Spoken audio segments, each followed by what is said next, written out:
Khomeini, le guide suprême des mollahs en Iran, redoute les conséquences de l'opération tempête décisive de la coalition arabe contre l'occupation du Yémen par ses mercenaires. Aussi, pour contrôler la situation en Iran, Khomeini a-t-il donné l'ordre d'augmenter les exécutions pour renforcer le climat de terreur dans le pays.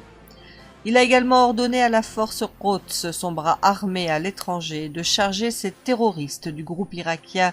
Assaeb al-Haq d'attaquer à la roquette le camp Liberty près de l'aéroport de Bagdad qui abrite des milliers d'opposants iraniens. Alors que le Moyen-Orient est plongé dans le chaos et le carnage, la Maison-Blanche est la cible de vives pressions de ses alliés arabes sunnites traditionnels, du Congrès et de militaires américains lui demandant de s'opposer au régime iranien avec plus de force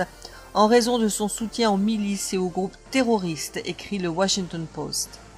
Bien que les États-Unis soutiennent les attaques saoudiennes menées au Yémen avec des renseignements et une aide logistique, et qu'en Irak il fasse pression sur le Premier ministre Haïdar al-Ebadi pour séparer les groupes soutenus par l'Iran des forces gouvernementales en échange de bombardements aériens américains sur Tikrit,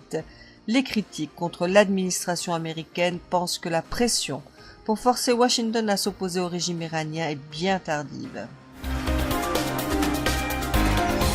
Les parents et proches des victimes du massacre des prisonniers politiques de 88 et des exécutions des années 80 en Iran n'ont pas été autorisés à se recueillir dans un cimetière hors de Téhéran pour rendre hommage à leurs proches.